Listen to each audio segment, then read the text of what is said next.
Welcome to Hero Villains. Thank you for always watching and supporting the channel. In your opinion, Anti-Monitor versus Apocalypse. Two destroyers, two conquerors, two symbols of the end hailing from two completely different realities. On one side is the Antimatter Destroyer, the entity that personally wiped out countless universes during the Crisis on Infinite Earths. The one who devoured thousands of Earths and nearly rewrote the entire history of the DC multiverse, Anti-Monitor. On the other side is the first immortal mutant, the one who has existed since ancient Egypt, who has amassed celestial technology and the power of death itself, the self-proclaimed pinnacle of evolution and the fate of all weak creatures. Apocalypse and Sabanur. Anti-Monitor brings the absolute destruction of antimatter, the ability to erase entire realities with a mere thought. Apocalypse brings forced evolution, the power of a god tempered over millennia and technology far beyond any civilization. When the destroyer of the multiverse faces the supreme mutant, when antimatter confronts absolute evolution, who will be the ultimate survivor? Previously, Anti-Monitor appeared as a member of both the Sinestro Corps and the Black Lantern Corps. However, what truly cements his status lies not in titles, but in his power and combat abilities that far surpass the vast majority of entities in the universe. In many large-scale confrontations, Anti-Monitor has successfully withstood a barrage of ferocious attacks from the Guardians of the Universe, the Green Lantern Corps, and even the Justice League. Continuing to fight after enduring the combined assault from these mighty forces demonstrates his near unbreakable durability, regenerative capabilities, and endurance. Anti-Monitor also survived the explosion of Warworld, a cataclysmic event on a scale capable of wiping out an entire galaxy, proving that his body can withstand energy sources far beyond normal limit. He also successfully repelled a full-scale assault from all the Lantern Corps, a feat that very few entities in DC history have ever achieved. Not stopping there, Anti-Monitor directly empowered the Black Lantern power battery, showcasing a connection to and an ability to manipulate dark energy at an extremely high level. His feud with Darkseid originates from actions once taken by the Lord of Apocalypse, which made Anti-Monitor determined to retaliate at all costs. One of his most important objectives is to seize the anti-life equation to gain absolute control over the will of all sentient beings. In a confrontation with an immensely powerful version of Darkseid, Anti-Monitor was still strong enough to fight his opponent to a standstill. The scale of the battle was so immense that the Justice League was completely unable to intervene or exert any significant influence. Afterward, he successfully controlled the Black Racer and turned this entity intrinsically linked to death into a weapon to finish off Darkseid. Anti-Monitor also fought Lex Luthor at a time when Luthor replaced Darkseid as the ruler of Apocalypse. This confrontation continued to affirm that Anti-Monitor remains one of the most terrifying cosmic threats, possessing sufficient power to challenge gods, cosmic entities, and the most formidable forces. Despite experiencing numerous defeats and resurgences, Anti-Monitor is consistently regarded as one of the most powerful entities. He has successfully resisted possession by Deadman, proving that his will and existential energy are nearly impossible for spiritual entities to control. Anti-Monitor also once defeated the pre-Crisis version of Superman, a version famously vastly superior in power to the modern Superman. This achievement cemented his combat caliber against one of the most powerful icons. Most notably, Anti-Monitor defeated a Spectre who had been amplified by an enormous source of power. However, it must be clearly understood that at that point in time, Anti-Monitor himself possessed unprecedented levels of energy after absorbing power from the countless universes he had destroyed. This colossal energy source drove him to a state of near invincibility, far exceeding the limits of most entities in the multiverse. To the heroes of Earth, Anti-Monitor is virtually an unbeatable opponent, as his armor functions as an immense energy reservoir accumulated from every positive matter universe obliterated under waves of antimatter. This limitless energy source continuously amplifies his strength, defensive capabilities, and endurance throughout the battle. Even so, Anti-Monitor's armor is not completely indestructible. If the outer shell sustains enough damage, the life force within begins to leak out, weakening him and putting him in a perilous state. This was clearly demonstrated during the Crisis on Infinite Earths event when Supergirl poured all her strength into attacking Anti-Monitor. She destroyed the majority of his armor, forcing causing even Anti-Monitor himself to admit that he had come precariously close to death. This is still regarded as one of Supergirl's most impressive feats in her history. It should also be noted that antimatter is a form of energy capable of directly harming Kryptonians. During Crisis on Infinite Earths, when the heroes of Earth entered the antimatter universe, their invulnerability was noticeably diminished against the environment and its native entities. Therefore, Supergirl fought Anti-Monitor under utterly disadvantageous conditions. However, even if the battle had taken place within a positive matter universe, the ultimate outcome would likely have remained unchanged. Supergirl could inflict tremendous damage and push Anti-Monitor to the brink of defeat, but in the end, she would still have had to sacrifice herself against the overwhelming power of this mighty antimatter entity. Every time he appears, he brings multiverse-scale catastrophes with him, turning his very existence into a haunting specter for every hero and cosmic entity. What makes Anti-Monitor so terrifying lies not only in his overwhelming power, but also in his ability to annihilate countless worlds to amplify his own might. He possesses virtually limitless lifting strength, stamina, and durability, sufficient to confront the most powerful warriors of DC head-on. His senses are elevated to a cosmic level, allowing him to perceive energy, fluctuations, and the existence of entities across a colossal scope. He can manipulate antimatter at will, control cosmic energy, warp reality, alter his body size, teleport across space, and exist in a state of near immortality. His invulnerability enables Anti-Monitor to withstand attacks capable of destroying entire worlds, while his genius-level intellect allows him to orchestrate plans of conquest on an unprecedented scale. He controls and distributes energy with astonishing efficiency, while also generating colossal energy constructs for combat or destruction. His most terrifying achievement is the ability to absorb the entire energy of annihilated universes, transforming the very power of those worlds into a resource to nourish himself. Thanks to this, each victory makes Anti-Monitor even more dangerous than before. When the inhabitants of Earth-1 first became aware of Anti-Monitor's emergence, he had already destroyed thousands of universes with waves of antimatter. Every universe that vanished contributed to his growing power, elevating Anti-Monitor above nearly every entity within the universe and even the multiverse. For this reason, he is consistently ranked among the greatest threats the heroes have ever faced. I really hope you will subscribe to the channel. It would help us immensely. And you are the most wonderful person ever. Thank you very much. Now let's talk about Apocalypse, the immortal mutant. Apocalypse is one of the most powerful ancient mutants. Through thousands of years of evolution, accumulating knowledge, and constantly upgrading himself with celestial technology, he has developed a comprehensive power system that combines overwhelming physical strength, superior intellect, and the ability to manipulate energy on a cosmic level. It is this very combination that has made Apocalypse one of the most formidable threats the heroes have ever faced. Apocalypse possesses the ability to control the molecular structure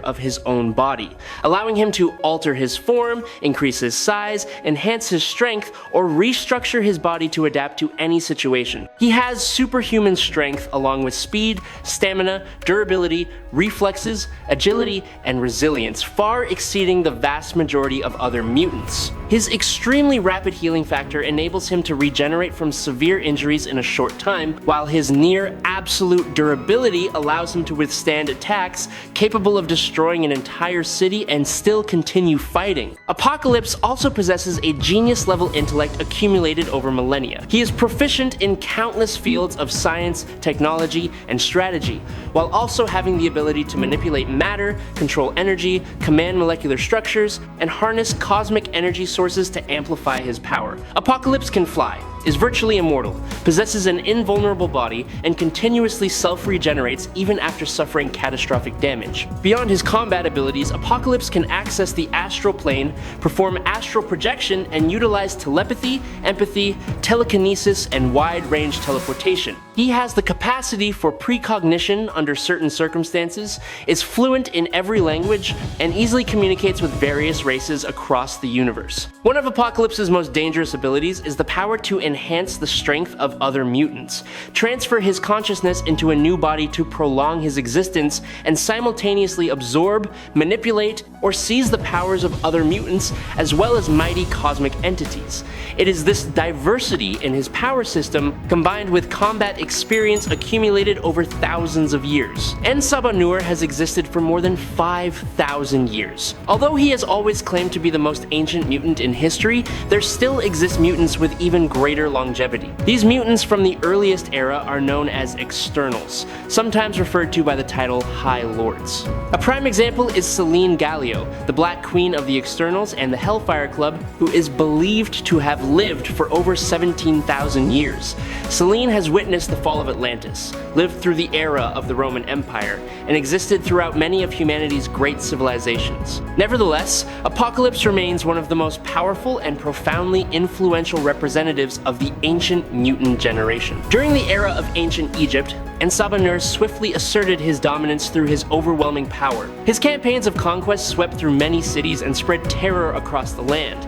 Even Ramatut lacked the ability to confront him directly and was forced to retreat back to the future to preserve his forces. Following this victory, En Sabah Nur seized the Sphinx ship, a machine possessing technology far beyond the understanding of humanity at that time. Upon deeper study, En Sabah Nur discovered that the Sphinx was not a product of mankind, but was created by the Celestials, an alien race with scientific prowess and nearly godlike power.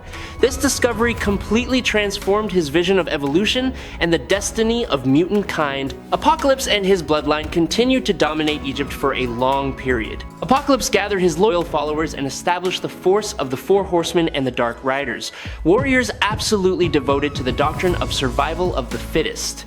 Over time, his descendants expanded their influence across the globe and formed a secret society known as the Clan Aqaba, named after the homeland of En Sabah Nur. This organization has continued to exist into modern times, silently safeguarding the legacy of Apocalypse and led by those with the closest blood ties to him. Notably, two members of the X-Men, Chamber and Blink, have both been confirmed as direct descendants of En Sabah Nur. He was once powerful enough to overpower and dominate Hulk in combat, and he has repeatedly faced Thor, Kang the Conqueror, and Dracula, Lord of the Vampires, head-on. These feats demonstrate that Apocalypse possesses an extremely comprehensive power base, combining physical prowess, celestial technology, and combat experience accumulated over thousands of years. However, against the absolute might of Odin, the All-Father of Asgard, Apocalypse was still placed at a disadvantage and found it nearly impossible to resist. One of the most extraordinary abilities of Apocalypse lies within his very blood. In certain situations, this biological energy source has been described as capable of annihilating all of humanity, while also serving as a source of vitality that enables mutants to evolve or resurrect. This serves as proof that Apocalypse's body is not merely a weapon for combat, but also an extraordinarily dangerous source of bioenergy. Apocalypse has also confronted Jean Grey while she was in a state of having absorbed the energy of an entire universe. However, this colossal amount of power exceeded his ability to control, creating an opening that Jean Grey exploited to claim victory through her superior psionic strength. He has withstood energy blasts from Cyclops and reflected them back at his opponent, while repeatedly standing firm against the combined assaults of the X-Men and the Inhumans. Even when pressured by a barrage of successive blows, Apocalypse maintained a calm and confident demeanor, displaying his astonishing defensive capabilities and endurance. He has also emerged victorious against Magneto on several occasions, proving that his adaptability and tactical acumen can overcome even one of the most powerful mutants in the world. He often meticulously studies his opponent's weaknesses before taking action and devises his plans long before the battle begins. As a result, the majority of Apocalypse's victories stem from meticulous preparation, adaptability, and the exploitation of his opponent's mistakes. In reality, he has very rarely engaged in all-out confrontations with top-tier entities such as Thanos, Galactus, Odin, or the Celestials to demonstrate absolute power. His encounters with Thor typically lasted only for brief durations and were heavily influenced by the narrative developments of the storyline. Similarly, the meeting between Apocalypse and Molecule Man was primarily a battle of wits, rather than a contest that showcased the full, true power of either. Only Odin, the supreme god of Norse mythology and king of Asgard, could easily threaten him. Now let me make a direct comparison and battle analysis. This is a clash between two forces of destruction. Anti-Monitor. His power operates on a multiversal level. He can obliterate entire universes. Apocalypse, no matter how powerful, still operates on a planetary level, or at most, a star system level. Apocalypse's most powerful attacks, such as firing energy blasts or manipulating molecules to disintegrate matter, simply cannot compare to an antimatter wave capable of sweeping away an entire reality. Anti-Monitor could end the fight instantly by unleashing a wave of antimatter aimed directly at Apocalypse. Apocalypse possesses molecular manipulation, allowing him to adapt to nearly every form of attack. Could he adapt to antimatter? Theoretically, antimatter destroys matter by annihilating it at the subatomic level.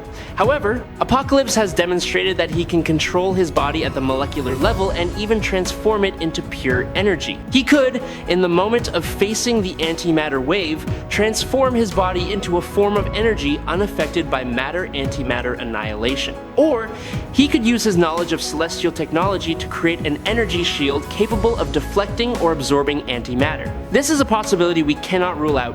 Based on what Apocalypse has displayed, intellect, both are geniuses, but in different ways. Anti-Monitor is an entity with a near-omniscient understanding of the universe and the anti-universe. He is a destroyer with a macro-level vision. Apocalypse, on the contrary, is a master of tactics and manipulation. He has spent thousands of years studying genetics, technology, and warfare. He is a natural-born survivor, someone who always finds a way to adapt and overcome any enemy, no matter how powerful. In a direct confrontation, Apocalypse would not attempt to match strength with Anti-Monitor. He would seek to exploit weaknesses, use the environment, and employ unexpected tactics. Anti-Monitor, though immensely powerful, is not invincible. He was defeated in Crisis on Infinite Earths by the combined might of heroes from multiple universes and an intervention targeting the very source of his power. He requires energy from universes to maintain his maximum strength. Apocalypse, with his intellect, could recognize this. He could use his celestial technology to create.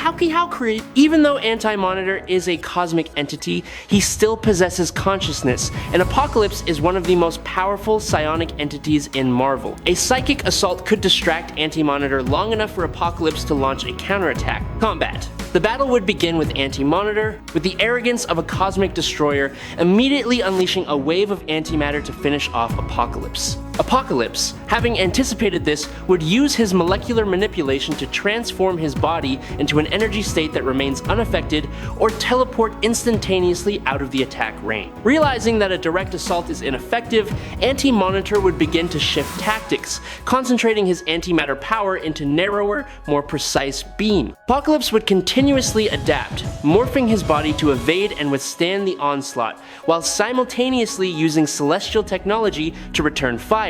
His energy blasts may not harm Anti-Monitor, but they could cause a distraction. The decisive moment would come when Apocalypse realizes he cannot win through sheer power. He would then shift to leveraging his intellect and thousands of years of experience. He would launch a full-scale psionic assault into Anti-Monitor's mind, not to control him, but to stun him and slow his reaction. Simultaneously, he would use his celestial technology to analyze the nature of antimatter and generate an inverse energy pulse, a feedback strike aimed directly at the source of Anti-Monitor's power. This would be an all-or-nothing gamble, but that is how Apocalypse fights. However, even with all of that, victory remains beyond Apocalypse's reach. This is a battle that Anti-Monitor wins overwhelmingly. Even though Apocalypse is one of the most powerful and terrifying entities with extraordinary adaptability and survival instincts, he is still completely outmatched by the multiversal level power of Anti-Monitor. Apocalypse is a master of evolution and natural selection, but Anti-Monitor is not a product of nature. He is the end of nature. He is something that exists beyond all the laws Apocalypse understands. Evolution requires time, requires adaptation across generations. But Anti-Monitor does not give his enemies time. he annihilates everything instantly. Apocalypse has always prided himself on being the strongest, the pinnacle of evolution. But before Anti-Monitor, he is just another insignificant creature trying to resist the inevitable end. And that is our analysis of the battle between the Multiverse Destroyer and the first Immortal Mutant. Let us know your opinion by commenting down below. Do you side with Antimatter or Supreme Evolution? If you enjoy these ultimate showdowns between top-tier cosmic entities, don't forget to like, subscribe to the channel, and hit the notification bell so you won't miss any of our upcoming battles. Thank you for watching, and we'll see you again in the next Multiversal Confrontations. That is today's video. Thank you very much.